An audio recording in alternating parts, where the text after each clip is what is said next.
News when you want it with Bloomberg News Now. I'm Amy Morris. And there's your closing bell for this Tuesday on Wall Street, which staged a cautious rebound despite a rally in cryptocurrencies. We'll get into that in just a second. Let's bring you the closing numbers. We do it for you each day here at Bloomberg. The S&P 500 gained 17 points. NASDAQ gained 138 points. And the Dow gained 185 points.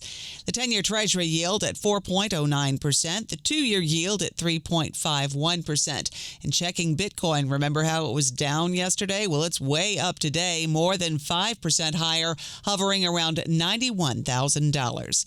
And President Trump has announced during a cabinet meeting today, the U.S. will attack drug traffickers on land if necessary. And we're going to start doing those strikes on land, too. You know, the land is much easier. It's much easier. And we know the routes they take. We know everything about them. We know where they live. We know where the bad ones live. And we're going to start that very soon, too. Trump added that Venezuela is not the only country subject to attacks. The White House also continues to defend the legality of its strikes on suspected drug boats. One strike in September left survivors. The White House says Admiral Mitch Bradley then ordered a second strike. Defense Secretary Pete Hegseth, when asked if he knew about the survivors, says he didn't stay very long. A couple of hours later, I learned that commander had made which he had the complete authority to do. And by the way, Admiral Bradley made the correct decision to ultimately sink the boat and eliminate the threat. The operation has come under bipartisan scrutiny from lawmakers who question the legality of the strikes. Key U.S. senators will question Admiral Bradley about his role in ordering that second strike.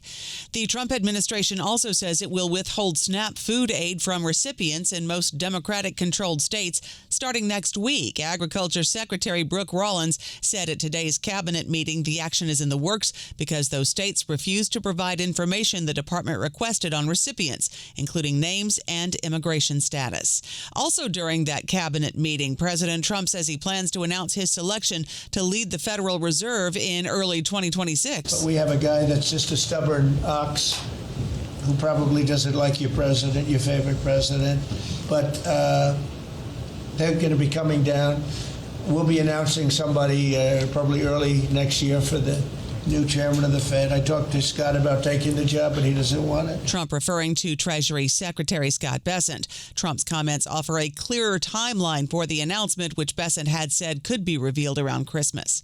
Dell Technologies founder Michael Dell and his wife Susan are giving $6.25 billion to the Invest America initiative, better known as the Trump Accounts for Children under the One Big Beautiful Bill Act. Michael Dell tells CBS how that program works. We're going to provide $250 to 25 million kids that are 10 and under. Michael Dell also says he plans to target zip codes with median incomes less than $150,000. He says that should cover 80% of kids in that age range.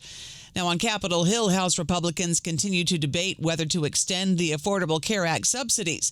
House Speaker Mike Johnson says he hasn't committed to anything yet. I was up there for quite a bit today. We were talking about a lot of issues, and what I said, we didn't commit to that. Johnson responding to a question about a PBS report that House Republicans may support an ACA extension. Russia President Vladimir Putin is talking at the Kremlin with U.S. envoy Steve Witkoff and presidential son-in-law Jared Kushner on the latest plans aimed at ending Russia's war in Ukraine. Ukraine President Volodymyr Zelensky is in Ireland, where he says Ukraine's delegation is ready to meet with his U.S. counterparts if Kyiv sees progress after today's meeting. The most difficult questions or questions with the challenges is about territories. It's about frozen assets, because I can't just speak on behalf of European leaders. It's about money, which are frozen, but in Europe. Sources tell Axios Zelensky is expected to meet with Witkoff and Kushner tomorrow for a debrief on those talks.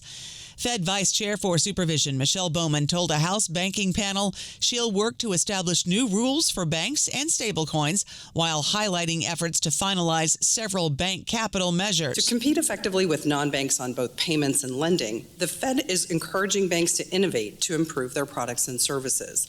We're working together with the other regulators to develop regulations for stablecoin issuers, as required by the Genius Act. Bowman told the panel she supports congressional efforts to reduce burdens on community banks, including updating statutory thresholds. Comcast is looking to merge its NBC Universal division with Warner Brothers Discovery. Now, Warner Brothers shareholders would receive a combination of cash and stock in the new entity if Comcast's offer is accepted. Comcast wants to create a larger entertainment entity combining NBC Universal with Warner Brothers, including its HBO Max streaming service. The Warner Brothers board is evaluating offers from 3 bidders and could make a decision in the coming days. That's news when you want it with Bloomberg News Now. I'm Amy Morris. This is Bloomberg.